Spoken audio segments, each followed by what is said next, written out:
Welcome back to Tech Talks from Commercial Baking. I'm your host, Joni Spencer. In this episode, sponsored by Harpak-Ulma, I am speaking with Josh Becker, Bakery Confection Product Manager, about all things flow wrapping. Josh, welcome back. Thanks, Joni. It's good to be back. I don't know that we've really ever taken a deep dive into flow wrapping in general. So I'm excited to get into this. I think I want to start though by talking trends. When you're talking to your customers, what are some of the specific needs that bakers are trying to meet with their flow wrapping technology? Flow wrapping isn't a new technology. It's been around a very long time. And traditionally, we've been using it extensively in the chocolate bar, snack, granola bar market. But, we all know what happened back in 2020. We began to see a push for more maybe food safe packaging, and flow wrap, or the desire to flow wrap baked goods, began to increase, especially, with some of those items like donuts, pastries, breads that you would see in the bakery display case at retail outlets. There was that push for some food safe packaging. And it really, I think, started a trajectory to flow wrapping more baked good products. Another dynamic and trend that we're seeing is, the family unit is shrinking. So you have maybe a desire for smaller pack sizes of products, 4 packs and 6 packs of buns and rolls, and maybe even like a 2 pack of burger or hot dog rolls to supply to those make at home meal delivery companies. And I think lastly, there's been a ton of growth in the convenience markets. Those outlets are filled with instant consumable products, and flow wrapping makes up so much of the packaging of the food products in those stores. And those are, I mean, I'm seeing all of those trends as well. And I do think that individual flow wrapped package for food safety, that didn't go away. But I'm curious, Harpak-Ulma is a European OEM. So do you have any insight on what's happening globally? Are you seeing anything different in different areas of the world, or are these things happening everywhere? I mean, 100%. We're already starting to see some trends from Europe make its way into the US and North American market. I think one of the biggest trends is going to be eco-friendly film structures or monomaterials, recyclable films. We've been talking about that for a while. Europe always seems to be like one step ahead of us in this area of focus. So we've already adapted many of our packaging machines to handle the growing variety of film structures. Food regulations are a bit more stringent overseas as well, and that can even be tied into the packaging sustainability. I think one other one is, the consumer is always looking for more health conscious options. And I think this goes hand in hand with the push to sustainable films. If you're making a claim of a better for you product, you should probably also be considering a better for the environment packaging structure. Okay, so there are tons of benefits to flow wrapping. We've talked a little bit about how flow wrapping can meet these trends, but one thing that it's known for is flexibility. So, why is flow wrapping such a good option for flexibility? And why is it important for bakers who have a really broad portfolio or a lot of different product configurations to be thinking about their flow wrapping solutions? We know everyone wants flexibility in their packaging operations, and we know that many of the bakers are producing a very wide range of products, like you mentioned. And a lot of these bakers they're just beginning their automation journey as they ramp up their production. So if you're a baker that's just getting started, you try to take on as much new business as you can. And what does that mean? It means maybe you make buns, rolls, baguettes, bowls, focaccia, ciabattas, croissants, muffins, sweet baked goods. I mean, the list goes on and on. And so today you may be manually or even semi-manually packing these items into pre-made bags. That could be quite a few different product configurations. So what can flow wrapping do to really help in these instances? I think first of all, speed. So flow wrappers, we're making the package by taking film from roll stock and we're forming the package around these products. So this process can achieve higher rates of speeds depending on the product sizes.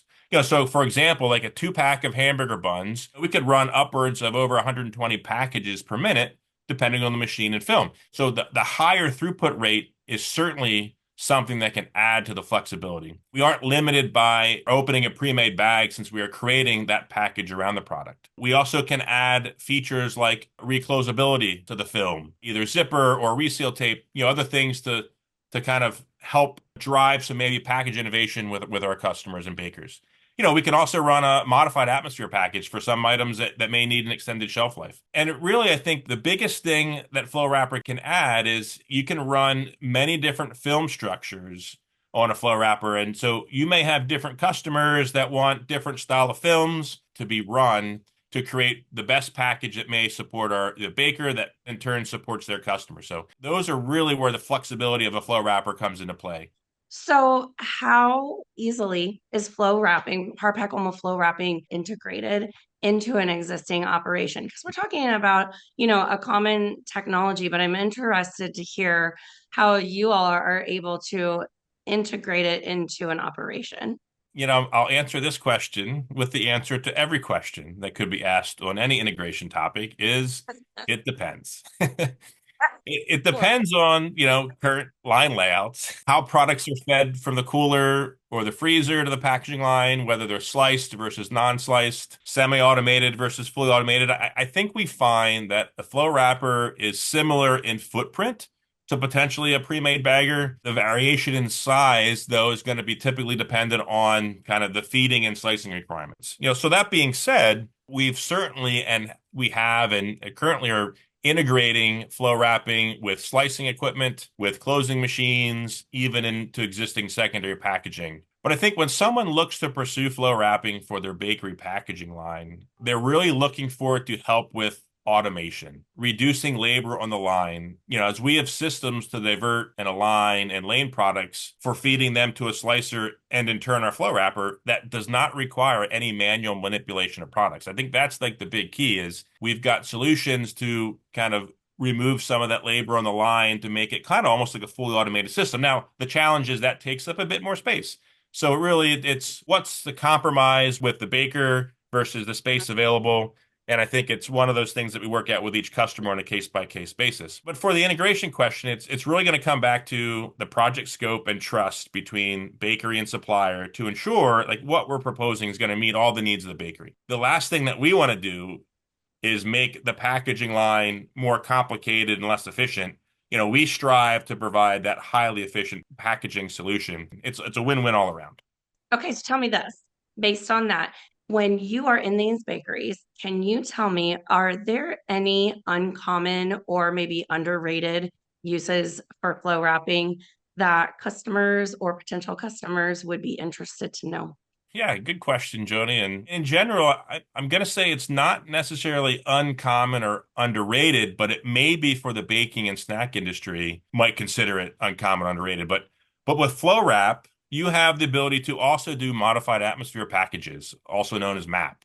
And that's something that, cannot be accomplished with your traditional pre-made bag machines and closure methods for products in the bakery aisle. Now, obviously, to do a map package, you need to have the right flow wrap machine, one capable of making, the right quality seals to keep that modified atmosphere inside the package. Specific films are required, and so we have specific machines with the right kind of sealing jaws to create that kind of seal. So we're actually seeing an increase in requests for this style packaging. Now, the caveat with, fresh baked goods is there's oxygen inside the products in certain instances. So modified atmosphere packaging is there. It may not be for every particular product the baker's making, but it's certainly something we're seeing more requests for, and we're certainly finding some successful results for some customers. I think another one that's uncommon is, when people think of flow wrapper, they typically think of a fully sealed package, but we also have the ability on these flow wrappers as we're making the film around the package to leave an extension of film after the product passes through the flow wrapper. And then we can take that product and pass it through a closing machine to create a package that really mimics and looks like the traditional style of bakery packaging for breads and rolls. And the film material might be slightly different than current bread bag material, but like we chatted about earlier, you can also run quite a large number of different packaging materials and maybe even create a more of a premium style package on a flow wrapper. And so we're actually seeing more requests for this. When you see products that are big in Europe making their way to the US. It's been the brioche market. You see a lot of flow wrap packages there. And a lot of these packages are done on flow wrappers with the extended tail and closure. The bottom line is a flow wrapper can make, the traditional flow wrapped, fully sealed packages, but we can also make those packages that look pretty much just like every other bread and roll package that's out there. So that just leaves me with one question, and that's how can a baker get in touch to learn more about Harpak-Ulma's flow wrapping technology? You can always check out our website at www.harpak-alma.com. You can hit me up on LinkedIn. You can catch me at the BEMA convention in June. And I'll be spending probably most of the month of September in Las Vegas between IBIE and Pack Expo. 2025 has a lot going on, and we are here to support you every step of the way. Okay, and I'm going to be at every single one of those events. Josh, thank you so much for taking time to talk to me yet again about all of the technology that Harpak-Ulma has to offer. It is always an absolute joy chatting with you. It's the same here for me too, Joni. I always enjoy these tech talks, and I look forward to connecting with more folks to try to solve their bakery challenges.